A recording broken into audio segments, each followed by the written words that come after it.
ਤਾਂ ਸਾਰੀਆਂ ਗੱਲਾਂ ਇੱਧਰ ਕਰਦੇ ਹਾਂ ਆਪਾਂ। ਪਹਿਲਾਂ ਆ ਜਾਓ ਆਪਣੇ ਕਲਾਸ ਤੇ ਉਮੀਦ ਕਰੂੰਗਾ ਕਿ ਤੁਹਾਨੂੰ ਕੱਲੇ ਬੱਚੇ ਨੂੰ ਇੱਕ ਕਨਸੈਪਟ ਹੈ ਜਿਹੜਾ ਉਹ ਇਸ ਲੈਵਲ ਤੇ ਕਲੀਅਰ ਹੋਵੇ ਕਿ ਜਦੋਂ ਪੇਪਰ ਦੇਣ ਬੈਠੋ ਨਾ ਤਾਂ ਇੱਕ ਵੀ ਮਿਸਟੇਕ ਨਾ ਕਰੋ। ਤਾਂ ਦੇਖੀਏ, ਸਭ ਤੋਂ ਪਹਿਲਾਂ ਆਪਣੇ ਕੋਲੇ ਡਿਮਾਂਡ ਕੀ ਹੈ question 1 and 2 the. Choose the correct letter ABC, ਇਹਨੂੰ MCQ ਕਹਿੰਦੇ ਆ, ਮਲਟੀਪਲ ਚੁਆਇਸ ਕੁਐਸਚਨ। ਠੀਕ ਹੈ। ਹਾਊ ਫਾਰ ਅਵੇ, ਹਾਊ ਫਾਰ ਹੁੰਦਾ ਕਿੰਨੀ ਦੂਰ, is the nearest big town to Green Valley, ਜਿਹੜਾ ਬਿਗ ਟਾਊਨ ਟੂ ਗ੍ਰੀਨ ਵੈਲੀ ਦੀ ਦੂਰੀ ਆਪਸ ਚ ਕਿੰਨੀ ਹੈ? 10 ਕਿਲੋਮੀਟਰ ਹੈ, 25 ਕਿਲੋਮੀਟਰ ਹੈ ਜਾਂ 500 ਕਿਲੋਮੀਟਰ ਹੈ? which service came to the town recently, town ਦੇ ਵਿੱਚ ਕਿਹੜੀ ਸਰਵਿਸ ਹੈ ਜਿਹੜੀ ਉਹ ਰੀਸੈਂਟਲੀ ਹੁਣੇ ਆਈ ਹੈ? ਫਾਇਰ ਸਰਵਿਸ, ਮੈਡੀਕਲ ਸਟੇਸ਼ਨ ਜਾਂ ਵੈਦਰ ਸਟੇਸ਼ਨ। ਕੁਐਸਚਨ 3 to 10 ਕੀ ਨੇ ਇਹ ਚ ਨੇ? Fill in the blank. complete the notes below, need to dash the weather station, मतलब की हो गया कि weather station दे नाल केड़ी चीज करो as the storm has passed, जदों तूफान आवे तां weather station नाल की करने हैगा? fill in a, मतलब किथे केड़ी चीज नु fill in करना है। attach extracts from, मतलब जेडे attach करने ने जेडे from किथों, extract from केड़ी जगह तो। what to report, report ਦੇ ਵਿੱਚ hall which measures dash acrosses or larger, ਕੋਈ ਵੀ ਆਪਾਂ ਨੂੰ ਮੈਜ਼ਰ ਦੇਊਗਾ ਕਿੰਨਾ ਦੇਊਗਾ ਉਹ।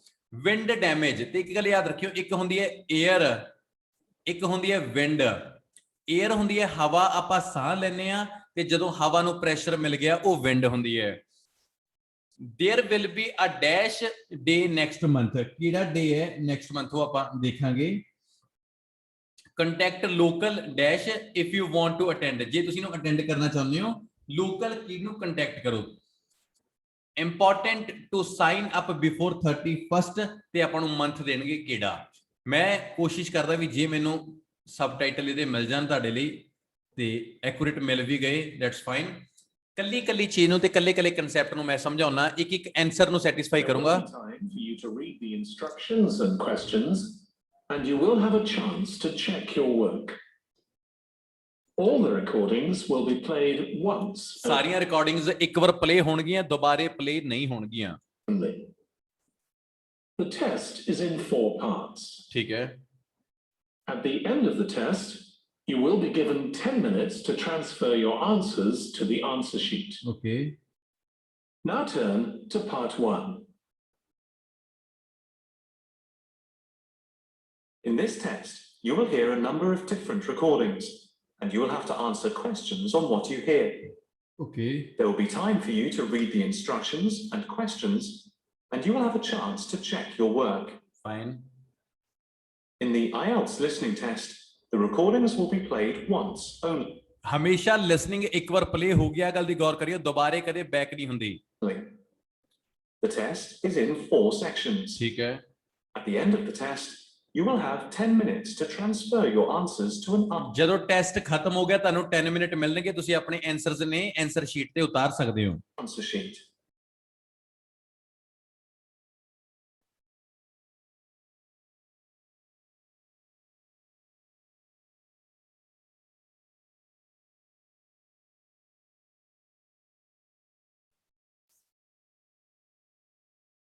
ਇੰਨਾ ਟਾਈਮ ਮਿਲਦਾ ਇਹਨਾਂ ਨੂੰ ਪੜਨ ਦਾ, ਆਪਾਂ ਬਸ ਇਹ ਦੇਖਣਾ ਕਿ ਉਹਨਾਂ ਚ ਆਪਸ ਚ ਦੂਰੀ ਕਿੰਨੀ ਹੈ। Hello everyone and welcome to Greenville Community Center. ਹਾਂ, ਸਾਰਿਆਂ ਨੂੰ ਵੈਲਕਮ ਤੇ ਆ ਜਾਓ ਕਹਿੰਦਾ ਗ੍ਰੀਨ ਕਮਿਊਨਿਟੀ ਵੈਲਥ ਦੇ ਵਿੱਚ। Today we're going to be talking about what we as a community can do to help each other in severe weather. ਹਾਂ, ਅਸੀਂ ਇਸ ਵੈਦਰ ਦੇ ਵਿੱਚ ਕਿਵੇਂ ਇੱਕ ਦੂਜੇ ਦੀ ਹੈਲਪ ਕਰਦੇ ਹਾਂ। Our lovely little village is, as you know, quite remote. Remote area ਉਹ ਹੁੰਦਾ ਹੈ ਜਿੱਥੇ ਬਹੁਤ ਘੱਟ ਆਬਾਦੀ ਹੁੰਦੀ ਹੈ, ਉਹਨੂੰ ਰਿਮੋਟ ਏਰੀਆ ਕਹਿੰਦੇ ਨੇ। ਜਿੱਥੇ ਬਹੁਤ ਘੱਟ ਲੋਕ ਹੁੰਦੇ ਨੇ ਉਹ remote area. There may be other similar sized communities only 25 kilometers away. ਹਾਂ, ਕਈ ਸਿਮਿਲਰ ਸਾਈਜ਼ ਦੇ ਕਮਿਊਨਿਟੀ ਨੇ ਜਿਹੜੀਆਂ 25 ਕਿਲੋਮੀਟਰ ਅਵੇ ਨੇ। ਆਪਾਂ ਨੂੰ ਲੱਗਿਆ ਵੀ ਵੈਰੀ ਗੁੱਡ, 25 ਬੋਲਤਾ ਤਾਂ ਆਪਣਾ ਆਨਸਰ B ਹੈ, ਪਰ But emergency services have to drive 500 kilometers to reach us from the closest large town. ਠੀਕ ਹੈ ਨਾ, ਕਲੋਜ਼ੈਸਟ ਲਾਰਜ ਟਾਊਨ ਤੋਂ ਕੀ ਹੈਗਾ 500 ਕਿਲੋਮੀਟਰ ਹੈ ਜਿਹੜਾ ਉਹ ਐਕੂਰੇਟ ਹੈ, ਇਸ ਕਰਕੇ ਆਪਣਾ ਆਨਸਰ ਬਣ ਗਿਆ C। ਦੂਜੇ ਚ ਆਪਾਂ ਨੇ ਦੇਖਣਾ ਵੀ which service came to the town recently, ਹੁਣੇ ਕਿਹੜੀ ਸਰਵਿਸ ਟਾਊਨ ਦੇ ਵਿੱਚ ਆਈ ਹੈ। That can mean a wait of up to 10 hours before help arrives. Having said that, we are very lucky in that we've always had our own fire service. ਹਾਂ, ਇਹ ਤਾਂ ਦੇਖੋ ਅਸੀਂ ਲੱਕੀ ਹਾਂ ਵੀ ਸਾਡੇ ਕੋਲੇ ਆਪਦਾ ਫਾਇਰ ਸਰਵਿਸ ਹੈ, ਪਰ ਉਹ ਰੀਸੈਂਟਲੀ ਤਾਂ ਆਇਆ ਨਹੀਂ ਨਾ, ਕਨਫਿਊਜ਼ ਕਰਨ ਦੇ ਲਈ ਤੁਹਾਨੂੰ ਨਾਲ ਦੀ ਨਾਲ ਇਹ ਆਨਸਰ ਵੱਲ ਭਜਾਤਾ। ਹੁਣ ਦੇਖੋ, And thanks to the arrival of Dr. Jones earlier. Thanks to the arrival, ਵੀ ਹੁਣੇ ਸਾਡੇ ਕੋਲ ਪਹੁੰਚਿਆ ਹੈਗਾ ਕੌਣ ਹੈ, ਡਾਕਟਰ ਜੌਨਸ। ਜੇ ਡਾਕਟਰ ਹੈਗਾ ਤਾਂ ਡੈਫੀਨਿਟਲੀ ਮੈਡੀਕਲ ਨਾਲ ਜੁੜਿਆ ਹੋਊਗਾ ਨਾ। This year, we no longer have to drive so far if anyone gets sick. ਹਾਂ, ਜੇ ਕੋਈ ਬਿਮਾਰ ਹੋ ਗਿਆ ਸਾਨੂੰ ਬਹੁਤ ਦੂਰ ਜਾਣ ਦੀ ਲੋੜ ਨਹੀਂ, ਕਿਉਂਕਿ ਸਾਡੇ ਕੋਲ ਸਾਰਾ ਕੁਝ ਘਰੇ ਹੀ ਮਿਲੂਗਾ। What we don't have and are unlikely to get in the near future is a weather station. ਸਾਡੇ ਕੋਲ ਜਿਹੜਾ ਕੁਝ ਹੈ ਨਹੀਂ ਗਾ ਤੇ ਇਨ ਫਿਊਚਰ ਚ ਮਿਲੂਗਾ ਵੈਦਰ ਸਟੇਸ਼ਨ ਹੋਊਗਾ। ਬੱਚੇ ਕੀ ਕਨਫਿਊਜ਼ ਹੋ ਗਏ, ਪਹਿਲਾਂ ਉਹਨੂੰ ਫਾਇਰ ਚ ਬੋਲਤਾ, ਫਿਰ ਮੈਡੀਕਲ ਚ ਬੋਲਤਾ, ਫਿਰ ਵੈਦਰ ਚ ਬੋਲਤਾ। ਇਹ ਤਾਂ ਉਹਨੇ ਕਹਿੰਦੇ ਵੀ ਸਾਡੇ ਕੋਲੇ ਆਲਰੇਡੀ ਹੈਗਾ ਸੀ ਪਹਿਲਾਂ। ਅਸੀਂ ਸ਼ੁਕਰੀਆ ਅਦਾ ਕਰਦੇ ਹਾਂ ਇਹਨਾਂ ਦਾ ਜਿਹੜੇ ਸਾਡੇ ਕੋਲ ਹੁਣ ਆ ਗਏ, ਕਿਉਂਕਿ ਰੀਸੈਂਟਲੀ ਦੀ ਗੱਲ ਕਰਨੀ ਸੀ। ਵੈਦਰ ਸਟੇਸ਼ਨ ਕਹਿੰਦੇ ਇਨ ਫਿਊਚਰ ਚ ਚਲੋ ਸਾਡੇ ਕੋਲੇ ਆ ਜਾਊਗਾ। ਦਿਸ ਇਜ਼ ਦਾ ਵੇ ਦੇ confuse.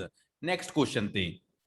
Now, the National Weather Bureau can provide a lot of helpful information and even warn us about severe storms. ਹਾਂ, ਜਦੋਂ ਸੀਵੀਅਰ ਸਟਾਰਮਸ ਆ ਗਏ ਤਾਂ ਉਹ ਬੜੀ ਹੈਲਪ ਕਰ ਸਕਦੇ ਆਪਣੀ। They can only do this if they build up a database of information. ਹਾਂ, ਜੇ ਉਹਨਾਂ ਨੂੰ ਡਾਟਾਬੇਸ ਇਨਫੋਰਮੇਸ਼ਨ ਮਿਲੂਗੀ ਤਾਂ ਹੀ ਉਹ ਹੈਲਪ ਕਰਨਗੇ। And to do that, they need local help. That means us. What we'd like to do ਜੇ ਚਾਹੁੰਦੇ ਹੋ ਵੀ ਤੂਫਾਨ ਤੋਂ ਸਾਨੂੰ ਬਚਾਇਆ ਜਾਵੇ ਤਾਂ ਲੋਕਲ ਬੰਦੇ ਹੀ ਬਚਾ ਸਕਦੇ ਆ। is set up a group of volunteer storm spotters to pass information on to the Weather Bureau. So, what do these storm spotters have to do? Well, thankfully, you don't have to be particularly skilled at anything. Quite simply, immediately after a storm has passed, the first thing you have to do is call the National Weather Station. ਠੀਕ ਹੈ ਨਾ, ਜਦੋਂ ਤੂਫਾਨ ਹੁਣੇ ਗਿਆ ਤੁਸੀਂ ਹੋਰ ਕੋਈ ਕੰਮ ਨਹੀਂ ਕਰਨਾ, ਜਸਟ ਇੱਕ ਕਾਲ ਹੈ ਜਿਹੜੀ ਉਹ ਕਰਨੀ ਹੈ। ਦੈਟਸ ਇਟ, ਐਕੂਰੇਟ ਆਨਸਰ ਬਣ ਗਿਆ ਕਾਲ। ਉਸ ਤੋਂ ਬਾਅਦ ਚਾਹੀਦਾ fill in a dash. Ki fill ਇਨ ਕਰਨਾ ਹੈ, ਕਾਦੇ ਚ? After that, ਆਫਟਰ ਦੈਟ ਕੀ ਹੋ ਗਿਆ, ਉਦੋਂ ਬਾਅਦ ਆਪਾਂ ਨੂੰ ਪਤਾ ਲੱਗਿਆ ਵੀ ਇਹ ਕੁਐਸਚਨ ਕੰਪਲੀਟ ਹੋ ਗਿਆ। ਹੁਣ ਆਫਟਰ ਦੈਟ ਇਹਦੀ ਗੱਲ ਹੋਏਗੀ fill in a, to complete a report card. ਠੀਕ ਹੈ ਨਾ, you have to complete a report card. Report card ਨੂੰ ਕੰਪਲੀਟ ਕਰ ਰਿਹਾ ਤਾਂ ਫਿਲ ਕੀ ਕਰਨਾ ਹੈ, ਰਿਪੋਰਟ ਕਾਰਡ। ਐਕੂਰੇਟ ਆਨਸਰ ਬਣ ਗਿਆ report card. Attach extracts from, which is very simple and won't take more than a few. ਤੇ ਜੇ ਕਿਤੇ ਇੰਗਲਿਸ਼ ਦੇ ਵਿੱਚ ਤੁਸੀਂ ਆ ਵਾਂਟ ਆ ਦੇਖੋਗੇ ਨਾ, ਆ ਵਾਂਟ ਇਹ ਵਿਲ ਨਾਟ ਨੂੰ ਸ਼ਾਰਟ ਚ ਲਿਖ ਦਿੰਦੇ ਨੇ। Want, will not the short form ਹੈ ਇਹ want. Minutes to do. The only other thing they ask is that we keep an eye out for any reports in the local reports newspaper of storms or storm damage. You need to cut these out and send them in as well. Damage that makes news here is unlikely to make it into the national papers. हाँ, national papers तो उन्होंने की करना है, attach no attracts कर देना था। accurate की आंसर होगा papers. So these can be an important source of extra information. So that's all as far as the duties go. Now, what sort of thing do you need to report? हाँ, उन केड़ियां चीज़ों को तुसी report करने हैं तो आपको पता लगा भी आपको रिपोर्ट शुरू होगी। Hall which measures a dash, उधर measurement की होगी? Well, they don't want to hear about every single storm that we have. ਉਹਨਾਂ ਨੂੰ ਆਪਣੇ ਕੱਲੇ ਸਟਾਰਮ ਨੂੰ ਨਹੀਂ ਸੁਣਨਾ ਵੀ ਹੁਣ ਵੀ ਤੂਫਾਨ ਆ ਗਿਆ, ਹੁਣ ਵੀ ਤੂਫਾਨ ਆ ਗਿਆ। Only the ones that bring some unusual conditions. For example, we don't need to call them just because there is hail. हाँ, but hail ਹੁੰਦੇ ਨੇ ਗੜੇ ਪੈਣੇ। ਸਾਨੂੰ ਉਹਨਾਂ ਨੂੰ ਉਦੋਂ ਕਾਲ ਨਹੀਂ ਕਰਨੀ ਜਦੋਂ ਹੇਲ ਪੈ ਗਈ, ਗੜੇ ਪੈ ਗਏ ਬਰਫ਼ ਦੇ। We should report any hailstones that are 2 centimeters in diameter. ਹਾਂ, ਜੇ ਉਹਨਾਂ ਦੀ ਜਿਹੜੀ 2 ਸੈਂਟੀਮੀਟਰ ਦੇ ਸਾਈਜ਼ ਚੋਂ ਜਿਹੜੀ ਮੈਜ਼ਰਮੈਂਟ ਹੈ ਉਹ 2 cm ਹੋਵੇ ਤਾਂ, ਜਾਂ ਉਹ ਤੋਂ ਵੱਡੇ ਹੋਣ। Or bigger. ਔਰ ਬਿਗਰ, ਦੇਖੋ ਉਰੇ ਬਿਗਰ ਦਿੱਤਾ ਹੈ, ਉਰੇ ਲਾਰਜਰ, ਤਾਂ ਗੱਲ ਇੱਕੋ ਹੋਏਗੀ। ਠੀਕ ਹੈ, ਤਾਂ 2 ਸੈਂਟੀਮੀਟਰ ਆਪਣਾ ਆਨਸਰ ਹੈ। ਵਿੰਡ ਡੈਮੇਜ ਹੈ ਜਿਹੜਾ ਐਗਜ਼ਾਮਪਲ ਦੇਊਗਾ ਕੀ ਚੀਜ਼ ਹੈ। They also need to know about damage caused by high wind. ਹਾਂ, ਹਾਈ ਵਿੰਡ ਦੀ ਗੱਲ ਹੋਗੀ। ਸਪੈਸ਼ਲੀ ਕਿਹੜੀ ਚੀਜ਼ ਹੈ? Especially if it uproots large trees. ਹਾਂ, ਲਾਰਜ ਟਰੀਜ਼। ਤੁਸੀਂ ਇਹਨੂੰ ਲਾਰਜ ਟਰੀਜ਼ ਵੀ ਲਿਖ ਸਕਦੇ ਹੋ, ਬਿਗ ਟਰੀ ਵੀ ਲਿਖ ਸਕਦੇ ਹੋਗੇ। Again, don't contact them every time you see a tree falling over. ਇਹ ਨਹੀਂ ਕਿ ਵੀ ਹਰ ਵਾਰ ਦਰਖਤ ਡਿੱਗਣ ਤੁਸੀਂ ਉਹਨਾਂ ਨੂੰ ਕਾਲ ਕਰੋ। You should use your common sense and restrict it to those big enough to cause a problem, especially on our roads. They'd also like to hear about very heavy rainfall and more especially any localized flash floods. So what should you do if you care about our community? हाँ ਹੁਣ ਦੇਖੋ what should we do ਸਾਨੂੰ ਕੀ ਕਰਨਾ ਚਾਹੀਦਾ ਮਤਲਬ ਕਿ volunteer ਬਣਨ ਦੇ ਲਈ ਕੀ ਕਰਨਾ ਚਾਹੀਦਾ there will be a dash day next month ਕਿਹੜਾ ਡੇ ਹੈ We want to help. Well, obviously, you'll need a bit more information and preparation than I've given you ਸਾਨੂੰ ਕੀ ਚਾਹੀਦੀ ਹੈ ਇਨਫੋਰਮੇਸ਼ਨ ਤੇ ਪ੍ਰੈਪਰੇਸ਼ਨ ਦੋਨੇ ਚਾਹੀਦੇ ਆ today. So we'll be conducting a training session next month. ਹਾਂ ਅਸੀਂ ਕੀ ਕਰਾਂਗੇ ਟ੍ਰੇਨਿੰਗ ਸੈਸ਼ਨ ਕਰਾਂਗੇ ਕਦੋਂ ਨੈਕਸਟ ਮੰਥ ਤਾਂ ਆਪਾਂ ਨੂੰ ਨੈਕਸਟ ਮੰਥ ਕੀ ਮਿਲ ਗਿਆ ਟ੍ਰੇਨਿੰਗ ਡੇ ਹੈਗਾ This will only take up a day, so don't worry too much about it. If you do have the time and would like to come along, then you'll need to talk to the police or ਹਾਂ ਤੁਹਾਨੂੰ ਕਿਹਦੇ ਨਾਲ ਗੱਲ ਕਰਨੀ ਪਊਗੀ talk ਕਿਹਦੇ ਨਾਲ ਕਰਨੀ ਪਊਗੀ ਪੁਲਿਸ ਨਾਲ ਜਿਹੜੀ ਇਹਨੂੰ ਕੋਆਰਡੀਨੇਟ ਕਰੂਗੀ ਦੇਖੋ ਕੁਐਸਚਨ ਆਪਣਾ ਕੀ ਸੀਗਾ ਕੰਟੈਕਟ ਕੀ ਨਾਲ ਕਰਨਾ ਹੈ ਲੋਕਲ ਪੁਲਿਸ ਤੇ ਉਹਦੇ ਸਪੈਲਿੰਗ POLICE ਹੋਊਗਾ ਠੀਕ ਹੈ important to sign up before first ਕਿਹੜੀ ਡੇਟ ਬੋਲਣਗੇ ਦੇਖੋ coordinating the event. And as our storm season is from November right to the end of January, you'll need to put your name down by the end of October at the very ਠੀਕ ਹੈ ਨਾ by the end of October ਹੈ ਜਿਹੜਾ ਤੁਹਾਨੂੰ ਉਹਨੂੰ properly mention ਕਰਨਾ ਪਏਗਾ ਪਹਿਲੇ 10 ਕੁਐਸਚਨ ਦੇਖੋ ਕਿੰਨੇ ਲੈਜੇ ਨਾਲ ਤੇ ਤਰੀਕੇ ਨਾਲ ਕੀਤੇ ਹੁਣ ਇੱਕ ਵਾਰੀ ਆ ਗਈ ਬੜੀ ਚੀਜ਼ ਹੁੰਦੀ ਹੈ ਇਹਨੂੰ ਕੀ ਕਹਿੰਦੇ ਹੁੰਦੇ ਮੈਪ ਕਿਵੇਂ ਕਰੀਏ ਤੇ ਬਹੁਤ ਬੱਚਿਆਂ ਦੀ ਮਿਸਟੇਕ ਹੁੰਦੀ ਹੈ ਆਓ ਉਹਦਾ ਸੋਲੂਸ਼ਨ ਦੇਵਾਂ ਮੈਂ ਤੁਹਾਨੂੰ latest. He's happy to take, and we're ਹੋ hoping. ਗਿਆ ਇਹ ਮੈਪ ਕਿਵੇਂ ਕਰਦੇ ਹੁੰਦੇ ਆ ਮੈਂ ਸਮਝਾਉਣਾ Now ਆ ਦੇਖੋ ਮੈਪ ਆ ਗਿਆ ਇੱਥੇ ਆਪਾਂ ਨੂੰ ਕੀ ਚੀਜ਼ਾਂ ਲੱਭਣੀਆਂ ਨੇ ਹਾਰਬਰ ਵਿਊ ਬੁੱਕ ਸਟੋਰ ਦੇਖਣੇ ਪੀਅਰ ਕੈਫੇ ਦੇਖਣੇ ਸੂਵੀਨੀਅਰ ਸਟੋਰ ਦੇਖਣੇ ਆਰਟ ਗੈਲਰੀ ਤੇ ਹਾਰਬਰ ਪਾਰਕ ਦੇਖਣੇ ਇਹ ਚੈਰੀ ਸਟਰੀਟ ਹੈ ਇਹ ਵੀ ਚੈਰੀ ਸਟਰੀਟ ਮਤਲਬ ਕਿ ਸਾਰੀ ਚੈਰੀ ਸਟਰੀਟ ਹੋ ਗਈ ਇਹ ਪੀਅਰ ਸਟਰੀਟ ਹੋ ਗਈ ਆਪਾਂ ਨੂੰ ਦੋ ਗਲੀਆਂ ਨੇ ਚੈਰੀ ਸਟਰੀਟ ਤੇ ਪੀਅਰ ਸਟਰੀਟ ਬਸ ਹੋਰ ਕੁਝ ਵੀ ਨਹੀਂ ਹੈਗਾ ਆਪਣੇ ਕੋਲੇ ਤਾਂ ਆਓ ਇੱਕ ਆ ਸਟਾਰ ਦਿੱਤਾ ਹੋਇਆ ਮੈਨੂੰ ਨਹੀਂ ਪਤਾ ਇੱਥੋਂ ਕੀ ਹੋਊਗਾ ਦੇਖਦੇ ਆ ਕਿੱਥੋਂ ਕਿਹੜੀ ਗੱਲ ਨੂੰ ਕਿਵੇਂ ਲੈ ਕੇ ਜਾਂਦੇ ਆ ਸ਼ੁਰੂ ਕਰਦੇ ਆ ਮੈਪ ਨੂੰ ਹਾਰਬਰ ਵਿਊ ਬੁੱਕ ਤੇ ਗੱਲ ਹੋ ਰਿਹਾ ਇਹ ਸੀਕੁਐਂਸ ਵਾਈਜ਼ ਚੱਲਣਗੇ ਤੇ ਸਟੈਪ ਬਾਈ ਸਟੈਪ ਆਪਾਂ ਇਹਨੂੰ ਬਹੁਤ ਵਧੀਆ ਤਰੀਕੇ ਨਾਲ ਕਰ ਸਕਦੇ ਹਾਂ ਸਟਾਰਟਿੰਗ ਆ ਸਟਾਰ ਹੈ ਦੇਖੋ ਇੱਕ ਲੋਕੇਸ਼ਨ ਦੀ ਦਿੱਤੀ ਹੋਈ ਹੈ ਠੀਕ ਹੈ Part 2.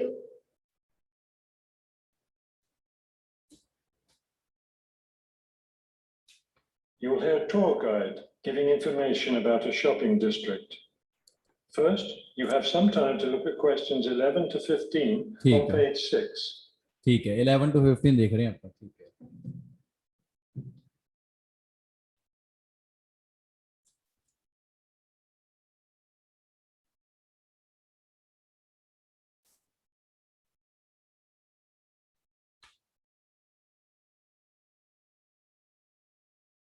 As you listen to the first part, ध्यान ਨਾਲ देखिए This afternoon, we'll visit the city's shopping district. हाँ ਇਹ ਜਿਹੜੇ ਆਫਟਰਨੂਨ ਹੈ ਆਪਾਂ ਵਿਜ਼ਿਟ ਕਰਾਂਗੇ ਸ਼ਾਪਿੰਗ ਡਿਸਟ੍ਰਿਕਟ ਠੀਕ ਹੈ ਆ ਸ਼ਾਪਿੰਗ ਡਿਸਟ੍ਰਿਕਟ ਹੈ ਠੀਕ ਹੈ Several blocks in the area are closed to car traffic, and I know you'll enjoy walking around there. I'd like to give you an overview of the district now, since you'll be on your own once we get there. You'll see on this map here that the shopping district consists of 2 streets. हाँ दो street नहीं कहता एक peer है ते एक cherry है Pear Street, which runs north and south, हाँ ये नॉर्थ है ते ये साउथ है ठीक है and Cherry Street, which crosses Pear Street right ठीक है ना चेरी स्ट्रीट की है वो पीयर स्ट्रीट ने क्रॉस कर दी है here. Let's start our tour here on Pear Street, where the star is. हाँ लो जी कहना ਆਪਾਂ ਉਹ ਪੀਅਰ ਸਟਰੀਟ ਤੋਂ ਸ਼ੁਰੂ ਕਰਦੇ ਆ ਜਿੱਥੇ ਇੱਕ ਸਟਾਰ ਦਿੱਤਾ ਹੋਇਆ ਹੈ ਆ ਦਿੱਤਾ ਹੋਇਆ ਸਟਾਰ ਆਪਾਂ ਨੂੰ ਪਤਾ ਲੱਗਿਆ ਹੁਣ ਕੀ ਹੈ This star marks the Harbor View bookstore. ਆਪਾਂ ਨੂੰ ਪਤਾ ਲੱਗਿਆ ਵੀ ਜਿਹੜਾ ਇਹ ਸਟਾਰ ਹੈਗਾ ਇਹ ਹਾਰਬਰ ਜੋ ਬੁੱਕ ਹੈਗਾ ਉਹ ਹੈਗਾ ਤਾਂ ਆਪਾਂ ਨੂੰ ਇਹ ਪਤਾ ਲੱਗਿਆ ਵੀ ਪਹਿਲੇ ਦਾ ਆਨਸਰ A ਹੈ ਤੇ ਕਿਸੇ ਨੂੰ ਕੋਈ ਡਾਊਟ ਨਹੀਂ ਹੈਗਾ ਇੱਥੇ ਆਪਾਂ ਨੂੰ ਪੀਅਰ ਕੈਫੇ ਜਾਣਾ ਹੈ ਤਾਂ ਮੈਨੂੰ ਲੱਗਦਾ ਜੇ ਪੀਅਰ ਕੈਫੇ ਕਿਤੇ ਨਾ ਕਿਤੇ ਸ਼ਾਇਦ ਪੀਅਰ ਸਟਰੀਟ 'ਚ ਹੋਊਗਾ ਤਾਂ ਹੀ ਪੀਅਰ ਕੈਫੇ ਵੱਜਦਾ ਹੈ ਚਲੋ ਦੇਖੀਏ It's very popular among locals as well as tourists. You can buy a range of books of local interest as well as a variety of magazines and newspapers. It's directly across the street from the city library, which is also worth a visit. It's in one of the oldest buildings in the city and contains, among other things, an interesting collection of rare books. Now, moving up Pear from the bookstore toward Cherry. ਹਾਂ ਜੇ ਆਪਾਂ ਕਹਿੰਦਾ moving ਕਰੀਏ book store ਤੋਂ cherry street ਵੱਲ ਨੂੰ ਜਾਈਏ ਆਪਾਂ, ਠੀਕ ਹੈ। The next building on the left next building on the left, ਜੇ ਆਪਾਂ ਇਧਰੋਂ ਜਾਵਾਂਗੇ ਨਾ ਤਾਂ ਆਪਣਾ ਲੈਫਟ ਦਾ ਇਹ ਬਣੂਗਾ, ਆ ਦੇਖੋ ਆ ਲੈਫਟ ਹੈ, is the Pear Cafe. ਤਾਂ ਇਹ ਪੀਅਰ ਕੈਫੇ ਹੋ ਗਿਆ। ਇਹ ਵੀ ਸ਼ੋਰ ਹੋ ਗਏ ਕਿ ਸੀ ਹੈ, ਅਗਰੀ ਕਰਦੇ ਹੋ ਦੋ ਚੀਜ਼ਾਂ ਤੇ। ਸਟਾਰ ਵਾਲਾ ਮਿਲ ਗਿਆ ਬੁੱਕ ਸਟੋਰ, ਤੇ ਉਸ ਤੋਂ ਅੱਗੇ ਜਦੋਂ ਆਪਾਂ ਜਾਂਦੇ ਆ ਤਾਂ ਲੈਫਟ ਦੇ ਸਾਈਡ ਤੇ ਪਹਿਲੀ ਬਿਲਡਿੰਗ ਹੈ ਜਿਹੜੀ, that is called a Pear Cafe. ਅੱਗੇ ਚਾਹੀਦਾ ਸੂਵੀਨਰ ਸਟੋਰ ਚਾਹੀਦਾ ਮੈਨੂੰ। You'll notice it's right on the corner of Pear and Cherry Streets. Very good, ਇਹ ਵੀ ਬਹੁਤ ਵਧੀਆ ਹੋ ਗਿਆ। ਪੈਰੀ ਸਟਰੀਟ ਤੇ ਇਹਦੇ ਚੈਰੀ ਸਟਰੀਟ ਦੇ ਕਾਰਨਰ ਦੇ ਉੱਤੇ ਹੈ, ਠੀਕ ਹੈ। It's a great place to relax while enjoying a delicious cup of coffee or tea. You can talk with friends or read quietly. ਚਲੋ, They have a variety of books and magazines Very good. available. Hmm. From the windows of the cafe, you can look right across Cherry Street ਹਾਂ ਫਿਰ cherry street ਹੈ, ਉਰੇ ਬਹਿ ਕੇ ਤੁਹਾਨੂੰ cherry street ਵੀ ਦਿਖਦੀ ਹੈ। for a lovely view of city gardens. It's a rather small garden, but it contains a variety of exotic plants and flowers. Let's leave the cafe and cafe ਨੂੰ leave ਕਰਤਾ, ਠੀਕ ਹੈ। ਹੁਣ ਆਪਾਂ ਕਿੱਧਰ ਜਾਵਾਂਗੇ ਦੇਖੋ, cross Pear Street. Pear Street ਨੂੰ ਕ੍ਰਾਸ ਕਰ ਲਓ, ਆਪਾਂ ਉਰੇ ਆ ਗਏ, ਠੀਕ ਹੈ। ਆ ਉਰੇ ਚੌਂਕ ਚ ਆਪਾਂ ਇਸ time. On the opposite corner, we're at Caldwell's clothing store. ਚਲੋ ਠੀਕ ਹੈ, ਵੈਰੀ ਗੁੱਡ। ਜਿਹੜਾ ਇਹ ਹੈ ਨਾ, ਇਹਦੇ ਬਿਲਕੁਲ ਓਪੋਜ਼ਿਟ ਹੈ, ਤਾਂ ਆ ਚੀਜ਼ ਹੋਗੀ। ਇਹ ਚੀਜ਼ ਕੀ ਹੈ, ਕਾਲਡਵੈਲ ਕੋਈ ਕਲੋਥਿੰਗ ਦਾ ਸਟੋਰ ਹੈ। ਆਪਾਂ ਨੂੰ ਇਹ ਤੋਂ ਕੋਈ ਮਤਲਬ ਨਹੀਂ ਹੈਗਾ, ਪਰ ਉਹਨਾਂ ਨੇ ਆਪਾਂ ਨੂੰ ਕਾਲਡਵੈਲ ਤੋਂ ਅੱਗੇ ਲੈ ਕੇ ਜਾਣਾ ਹੈਗਾ, ਠੀਕ ਹੈ। ਆ ਹੋ ਗਿਆ ਕਾਲਡਵੈਲ ਕਲੋਥਿੰਗ ਹੈ, ਠੀਕ ਹੈ, store. Store, which you might also want to visit. They sell both men's and women's fashions from countries around the world. Continuing down Cherry Street, the next building on the right after Caldwell's is the souvenir shop. ਸਮਝ ਗਏ ਨਾ ਮੇਰੀ ਗੱਲ, ਕਿੰਨਾ ਵਧੀਆ ਤਰੀਕੇ ਨਾਲ ਪਤਾ ਲੱਗਿਆ। ਜੇ ਆਪਾਂ ਚੈਰੀ ਨੂੰ ਇੱਧਰ ਜਾਂਦੇ ਆ, ਕਾਲਡਵੈਲ ਜਿਹੜੀ ਨੈਕਸਟ ਬਿਲਡਿੰਗ ਹੈ, that is called a souvenir store. Accurate answer ਬਣ ਗਿਆ F। ਡਨ ਨਾ ਪਹਿਲੇ ਤਿੰਨ। ਚਲੋ ਹੁਣ ਆਪਾਂ ਵੇਖਨੇ ਹੈਗੇ ਆਪਣੇ ਕੋਲੇ ਨੈਕਸਟ ਕੀ ਆਰਟ ਗੈਲਰੀ ਚ ਜਾਣਾ ਆਪਾਂ ਨੇ, ਠੀਕ ਹੈ। ਇਹ ਵੀ ਆਪਾਂ ਤਰੀਕੇ ਨਾਲ ਲੱਭ ਲਿਆਵਾਂਗੇ। Stopping here to get maps and books about the local area, as well as t-shirts and postcards with pictures of the city. Now, we cross Cherry Street and we're at the art gallery. ਹਾਂ ਹੁਣ ਅਸੀਂ art gallery ਚ ਆ। ਹੁਣ ਇਹ ਨਹੀਂ ਪਤਾ ਆਪਾਂ ਨੂੰ ਆਰਟ ਗੈਲਰੀ ਕਿਹੜੀ ਹੈ। ਅਸੀਂ ਕ੍ਰਾਸ ਕਰ ਰਹੇ ਹਾਂ Cherry Street and we are at the art gallery. ਹੁਣ ਅਸੀਂ ਆਰਟ ਗੈਲਰੀ ਚ ਕੀ ਪਤਾ ਕਿੱਥੇ, ਦੇਖੋ ਦੱਸੂਗਾ। One building down from the corner. One building down from the corner। ਹੁਣ ਆਪਾਂ ਕਾਰਨਰ ਚ ਆ ਗਏ ਤਾਂ ਇਹ ਤੋਂ one building down ਕੀ ਹੋ ਗਿਆ, ਪਿੱਛੇ ਜਾਣਾ। ਤਾਂ ਡੈਫੀਨਿਟਲੀ ਐਕੂਰੇਟ ਆਨਸਰ ਇੱਥੇ ਬਣੇਗਾ H। Here you can see and of course purchase many fine paintings and sculptures by local artists. Let's keep going down Cherry Street ਹਾਂ ਕੀਪ ਨੀਚੇ ਹੋਰ ਜਾਵਾਂਗੇ ਜੀ ਚੈਰੀ ਸਟਰੀਟ ਦੇ, toward the harbor. Toward the harbour. On the left, right after the gallery, is Harbor Park. It's a lovely place. Definitely ਕਿੱਥੇ ਨਿਕਲ ਗਿਆ, harbour park ਆਏ ਥੇ। ਲਾਸਟ ਡਾਊਟ ਰਿਹਾ, ਇੱਕ second. Let's keep going down Cherry Street cherry street ਨੂੰ ਜਦੋਂ ਆਪਾਂ ਜਾਂਦੇ ਆ, ਡਾਊਨ ਹੁੰਨੇ ਆ, toward the harbor. ਹਾਂ ਟੁਵਾਰਡ ਦਾ ਹਾਰਬਰ। ਹੁਣ ਜਦੋਂ ਆਪਾਂ ਹਾਰਬਰ ਨੂੰ ਜਾਂਦੇ ਹੈਗੇ, On the left, right after the gallery, is Harbor Park. Definitely ਕੀ ਹੋ ਗਿਆ, ਗੈਲਰੀ ਤਾਂ ਆਪਣੇ ਆਉਰੀ ਦਿੱਤੀ ਸੀ ਨਾ, ਗੈਲਰੀ ਤੋਂ ਅਗਲੀ ਚੀਜ਼ ਕੀ ਹੋਗੀ, that is called a Harbour Park. ਤੁਸੀਂ ਇੱਕ ਚੀਜ਼ ਦੇਖੋ ਕਿ ਲਿਸਨਿੰਗ ਜਦੋਂ ਤੁਸੀਂ ਵਿਦ ਲਿਰਿਕਸ ਸੁਣਦੇ ਹੋ, ਮੈਂ ਤੁਹਾਨੂੰ ਕੱਲਾ ਕੱਲਾ ਲਿਰਿਕਸ ਸਮਝਾਉਣਾ, ਤਾਂ ਇਹਦੇ ਨਾਲ ਤੁਹਾਡਾ ਕੀ ਫਾਇਦਾ ਹੋਊਗਾ, ਤੁਹਾਡੀ ਲਿਸਨਿੰਗ ਦੇ ਵਿੱਚ ਇੰਪਰੂਵਮੈਂਟ ਹੋਣੀ ਸ਼ੁਰੂ ਹੋ ਜਾਊਗੀ ਤੇ ਡੇ ਬਾਈ ਡੇ ਤੁਸੀਂ ਬਹੁਤ ਅੱਛਾ ਸਿੱਖਣਾ ਸ਼ੁਰੂ ਕਰ ਦੋਗੇ।